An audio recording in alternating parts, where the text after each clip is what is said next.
Hello दोस्तों, super 100 की तैयारी कर रहे सभी स्टूडेंटों का यूट्यूब चैनल साइंस हरियाणा के ऊपर स्वागत है। सबसे पहले यदि आपने यूट्यूब चैनल सब्सक्राइब नहीं किया तो आप पहले सब्सक्राइब कीजिए। सुपर 100 के एग्ज़ाम के लिए मैं सुपर सीरीज़ लेके आया हूँ क्वेश्चन की, जो कि 2019 के अंदर आए हुए हैं।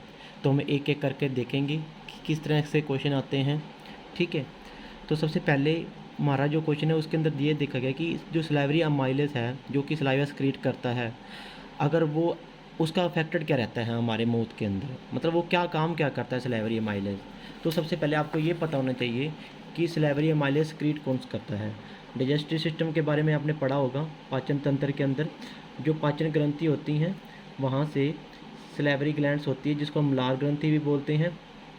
वहाँ से क्या निकलता है, लार निकलता है, और उस लार में क्या होता है, अमाइलेज होता है। ठीक है, ये हम बाद में देखेंगे। सबसे पहले आप ये देखिए, ये हमारा माउथ है, यहाँ पे क्या होती है, लार होती है। जैसे ही आप मुंह के अंदर खाना लेते हो तो इस लार ग्रंथि से क्या निकलता है, सलेवरी ग्लैंड से क्या निकलता है, लार निकलती है। ठीक है, लार जिसको हम बोलते हैं सलाइवा। सलाइवा किससे बनी होती है, साल्ट से बनी होती है, नमक से बनी होती है, लवण से बनी होती है। इसमें वाटर होता है, पानी होता है, एक अमाइलेज नाम का क्या होता है, इंजाइम होता है। ये अमाइलेज क्या काम करता है, अब आपका क्वेश्चन देखिए क्या था। तो जो अमाइलेज है उसका क्या काम रहता है, protein of breaking down in amino acid, बिल्कुल नहीं, क्योंकि प्रोटीन का ब्रेकिंग डाउन कौन करता है, पेप पेप्सिन करता है। ठीक है, जो कि स्टमक के अंदर सक्रीट होता है। स्टार्च का ब्रेकिंग डाउन इनटू शुगर, ये बिल्कुल राइट आंसर रहेगा कि स्टार्च का ब्रेकिंग डाउन कौन करता है, सलाइवा करता है। कैसे करता है कि आपको पता है जो आपका खाना है वो उसमें क्या होता है, कार्बोहाइड्रेट्स होता है, जिसको आप शर्करा बोलते हैं। ठीक है, दूसरा क्या होता है, उसके अंदर प्रोटीन्स होता है। तीसरा उसके अंदर क्या होते हैं, फैट्स होते हैं, जिसको आप वसा बोलते हैं। तो सलाइवरी ग्लैंड से सलाइवा निकलता है, जिसके अंदर अमाइलेज नाम का एंजाइम होता है, और वो क्या काम करता है, जो आपका कार्बोहाइड्रेट्स है, ठीक है, शर्करा है, उसको क्या कर देगा, उसको माल्टोज के अंदर बदल देगा। कौन बदल देगा, अमाइलेज। ठीक है, या उसको हम स्टार्च बोलते हैं, कार्बोहाइड्रेट को स्टार्च भी बोलते हैं, और वो किसके अंदर बदल देगा, शुगर के अंदर बदल देगा। क्यों, क्योंकि ये जो कार्बोहाइड्रेट्स हैं ये कठोर मात्रा में पाए जाते हैं, लार्ज अमाउंट में पाए जाते हैं, बहुत बड़ी मात्रा में पाए जाते हैं। हमारी बॉडी डायरेक्ट इसको पचा नहीं सकती, इसलिए हम इसको क्या करते हैं, सरल बनाते हैं। और सरल कैसे बनाते हैं, इसको माल्टोज के अंदर। ठीक है, ये भी अभी अच्छी तरह सरल नहीं हुआ, फिर इसको हम क्या बनाएंगे, ग्लूकोज बनाएंगे। ये था आपका पहला क्वेश्चन। और fat breaking down into fatty acid, इसको कौन करता है, लाइपेज करता है। ठीक है, और अब्जॉर्प्शन ऑफ विटामिन, विटामिन का अब्जॉर्प्शन कौन करते हैं, क्योंकि हमारी स्मॉल इंटेस्टाइन करती है। तो आपको पहले क्वेश्चन का पता चल गया कि जो लार अमाइलेज है वो क्या काम करता है, वो स्टार्च का ब्रेक डाउन करता है, तोड़ता है। किसके अंदर करता है, वो शुगर के अंदर करता है। सबसे पहला अपना क्वेश्चन इंटरप्ट हो गया। तो हम दूसरा क्वेश्चन पढ़ते हैं। अब उसने क्या बोल दिया कि जो स्टमक है, स्टमक के अंदर हाइड्रोक्लोरिक निकलता है, जो कि एक अम्ल है, एसिड है। ठीक है, सेकंड क्वेश्चन के अंदर हम देखते हैं, जो सेकंड क्वेश्चन के अंदर ये देख रहे हैं कि जो हाइड्रोक्लोरिक एसिड है वो इसकी लेयर को, जो इसकी लाइनिंग है, अस्तर है, इसको क्या नहीं करता, नुकसान क्यों नहीं पहुंचाता अगर वो अम्ल है। ठीक है, क्यों नहीं पहुंचाता, उसको सही, मतलब उसको सही रखने के लिए, मगर उससे बचाने के लिए, प्रोटेक्ट करने के लिए क्या चीज़ निकलती है, तो उसमें से निकलती है पेप्सिन। देखो, हम हाइड्रोक्लोरिक की बात कर रहे हैं, एचसीएल की बात कर रहे हैं। आपको बता दें कि जो हमारा स्टमक है, अमाशय,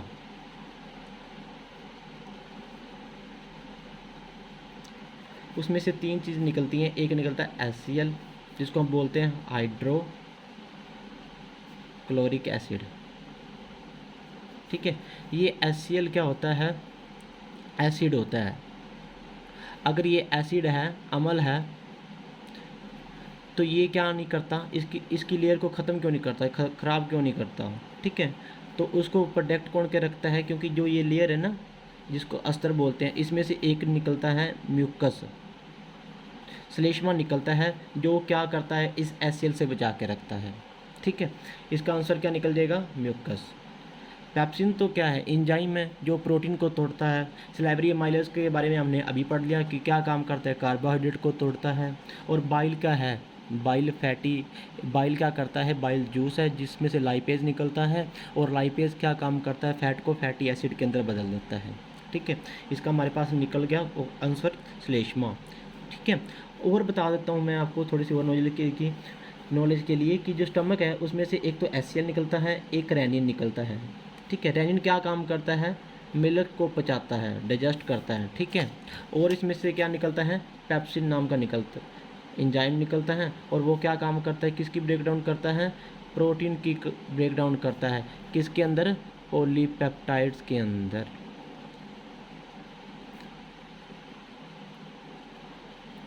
हमारे 2 क्वेश्चन अटैम्प्ट हो चुके हैं कि पहले क्वेश्चन के अंदर हमने ये देखा था कि जो सलाइवा होता है वो किसकी ब्रेकिंग डाउन करता है, किसको तोड़ता है, वो स्टार्च को तोड़ता है, किसके अंदर, शुगर के अंदर। दूसरा है कि हमारे आमाशय के अंदर हाइड्रोक्लोरिक एसिड निकलता है, अगर वो एसिड है तो फिर वो उस लेयर को ख़त्म क्यों नहीं करता, इस एसिड को बचाता, मतलब उस लेयर की, स्टमक की लेयर को, अस्तर को बचाता कैसे है, तो जो अस्तर होती है ना, जो इसकी लेयरिंग होती है, उसमें से क्या निकलता है, म्यूकस निकलता है, जिसकी वजह से वो क्या नहीं होता, ख़त्म नहीं होता। ठीक है, हम तीसरे क्वेश्चन की बात कर रहे हैं।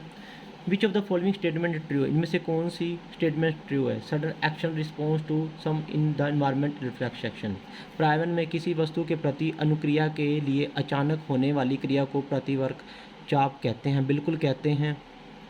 कैसे कहते हैं, यदि हमने किसी बॉडी को टच किया, ठीक है, मान लीजिए ये मेरा हैंड है, ठीक है, ये मेरा हैंड है, और इसने किसी गर्म चीज़ को क्या कर लिया, टच कर लिया। टच करने के बाद जो इसको रिस्पॉन्स लेके जाएंगे वो किसके पास जाएंगे, मेरुरज्जा के पास जाएंगे, जो कि हमारी रीढ़ की हड्डी के साथ अटैच होती है। फिर वो रिस्पॉन्स कहाँ पे जाएंगे, हमारे ब्रेन के पास जाएंगे। ठीक है, तो जो ये क्या कह रहा है, सडनली जो एकदम से अचानक से कोई एक्शन हो जाए तो उसको रिफ्लेक्स एक्शन बोलते हैं। हाँ बिल्कुल बोलते हैं। ठीक है, प्रतिवर्ती चाप कहते हैं, बिल्कुल कहते हैं। Sensory neuron signal from the spinal cord to muscle, बिल्कुल गलत है।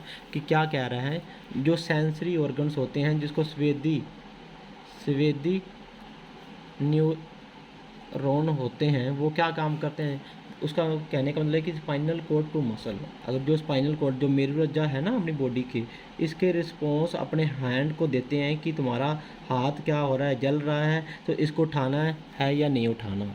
ठीक है, ये बिल्कुल गलत है, क्योंकि सेंसरी ऑर्गन क्या करते हैं, स्पाइनल कॉर्ड से जब स्पाइनल कॉर्ड के पास रिस्पॉन्स होता है, उस रिस्पॉन्स को हमारे ब्रेन तक पहुंचाते हैं, मस्तिष्क तक पहुंचाते हैं।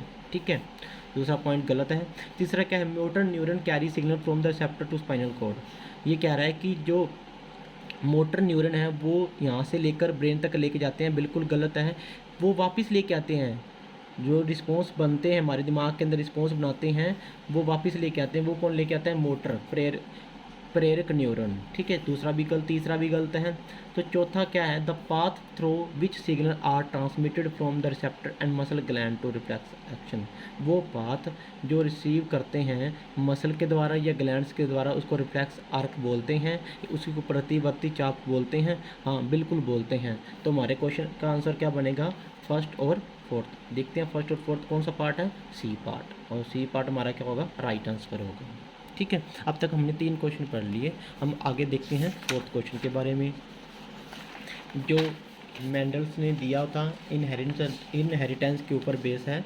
ठीक है, तो इसका आंसर हम इसी के बीच में देखेंगे। इसने क्या बोल दिया कि हमने एक क्रॉस करवाई किसी प्लांट्स की, तो उसका जीनोटाइप रेशियो क्या आया, 1:2:1 आया, जो कि F1 जनरेशन का था। तो हम एक एक उठाकर देखेंगे कि कैसे आएगा ये रेशो।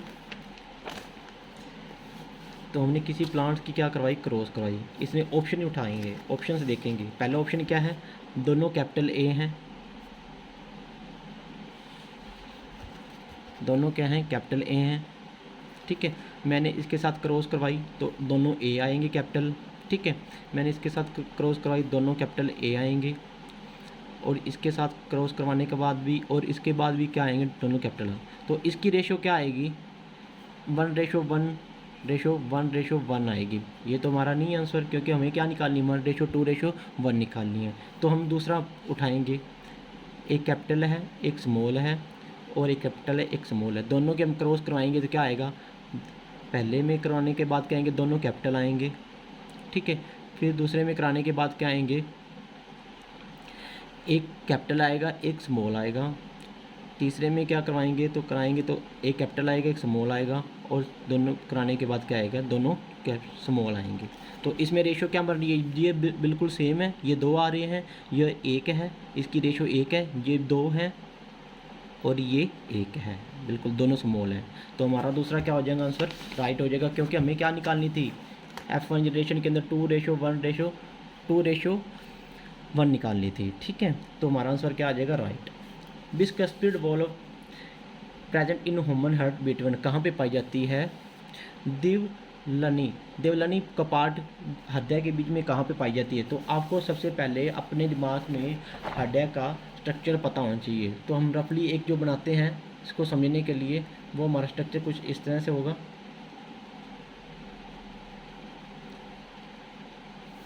ठीक है। यहाँ पे आपका लेफ़्ट ओरिकल होगा, यहाँ पे लेफ़्ट आपका वेंट्रिकल्स होगा, यहाँ पे राइट ओरिकल्स होगा, और यहाँ पे आपका राइट वेंट्रिकल्स होगा, ठीक है। जिसको आपको बोलते हैं दाया अलिंद्य,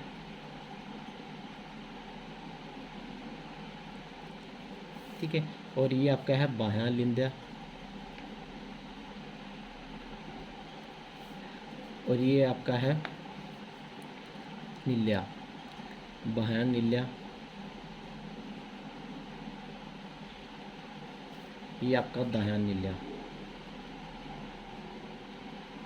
तो उसने आपसे ये क्वेश्चन पूछा है कि बाइकस्पिड वॉल्व कहाँ पे पाई जाती हैं। तो आपका रेस्पिरेटरी ट्रैक के साथ मिलकर ब्लड प्योर हो जाता है, क्योंकि वहाँ पे ऑक्सीजन और ब्लड मिलते हैं, और वो दोनों क्या हो जाते हैं, प्योर हो जाते हैं। प्योर होने के बाद वो आपके कहाँ पे आते हैं, बायां लिंब के अंदर आते हैं, मतलब लेफ़्ट ओरिकल के अंदर आते हैं,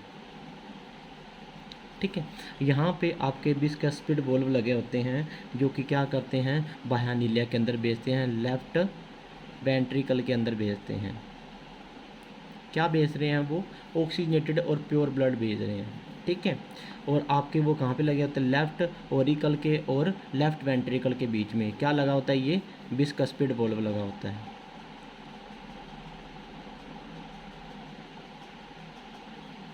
ठीक है। तो इसके अंदर हमने क्वेश्चन यही था कि जो बिस्कस्पिड वॉल्व है वो ह्यूमन हार्ट के कहाँ पे होता है। तो हमने बता दिया लेफ़्ट ओरिकल और लेफ़्ट वेंट्रिकल के बीच में। तो हमारा आंसर क्या रहेगा, दूसरा, ठीक है। राइट और राइट वेंट्रिकल के बीच में क्या लगा होता है, ट्राइकस्पिड वॉल्व लगा होता है, ठीक है। और इन दोनों के बीच में कुछ नहीं लगा होता, और ओरिकल और एओर्टा के बीच में भी कुछ नहीं लगा होता, ठीक है।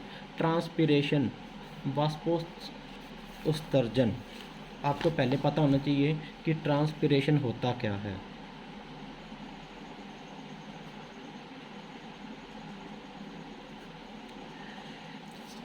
आपने प्लांट्स की रूट्स को क्या दिया, प्लांट्स की रूट्स जड़ों को क्या देते हो, पानी देते हो, और वो वाटर क्या हो जाता है, पूरी ऑल बॉडी के अंदर क्या हो जाता है, ट्रांसफ़र हो जाता है। पूरी बॉडी में ट्रांसफ़र होने के बाद वो क्या होता है, लीव्स के अंदर, पत्तियों के अंदर क्या होता है, स्टोमेटास होता है, ठीक है। उस टमाटा के थ्रू क्या होता है, लॉस हो जाता है, बाहर निकल जाता है, ठीक है। ट्रांसपीरेशन का मतलब क्या होता है, टमाटा के थ्रू पानी का क्या निकाल देना, बाहर निकाल देना, उसको बोलते हैं ट्रांसपीरेशन, इवेपोरेट की फॉर्म में, ठीक है। तो इसका क्वेश्चन है कि transpiration in plant will increase, transpiration कब ज़्यादा होगी,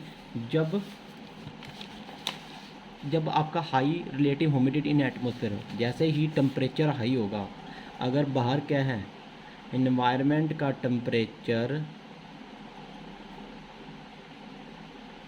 हाई हो गया, ठीक है, हाई होते क्या होता है, तो ट्रांसपिरेशन क्या हो जाएगी, इंक्रीज़ हो जाएगी, ठीक है।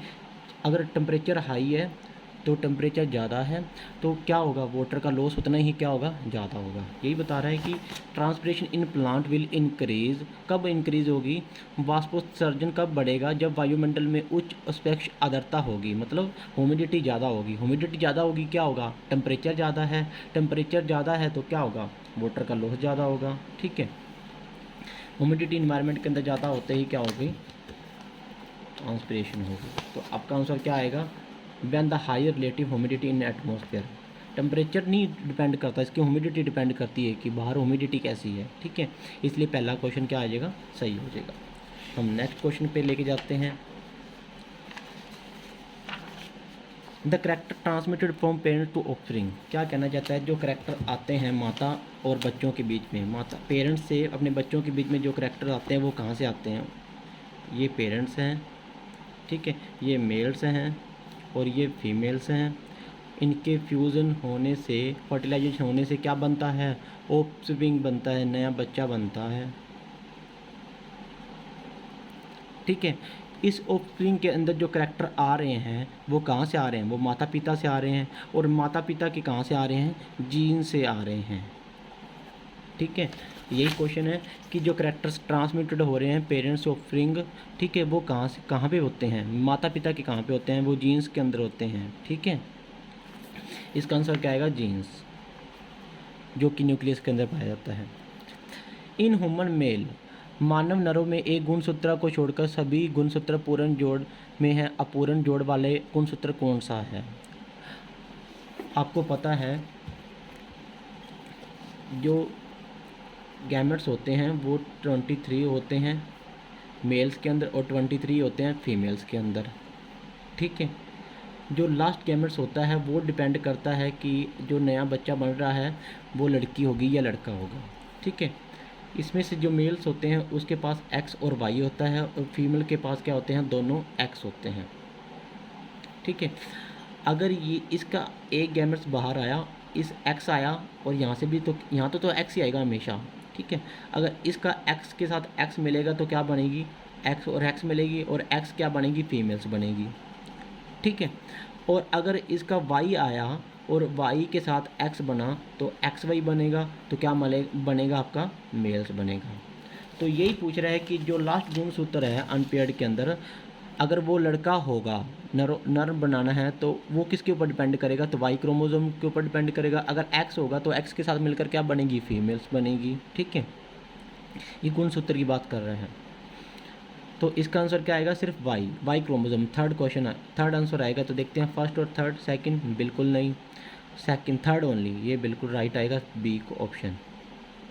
ठीक है, the maleness of child determined by, जो मेलनेस होती है, जो बच्चे की नरत्व है वो किसके ऊपर निर्धारित है, तो बिल्कुल ऊपर वाला, सेम बिल्कुल सेम ऊपर वाला है कि जो क्रोमोसोम के पास वाई क्रोमोसोम है उसके ऊपर डिपेंड करेगी, जाइगोट के ऊपर, कि वो लड़का है या लड़की। अगर वो लड़का होगा, मेलनेस होगा, तो क्या किसके ऊपर डिपेंड करेगा, वो वाई क्रोमोसोम के ऊपर डिपेंड करेगा।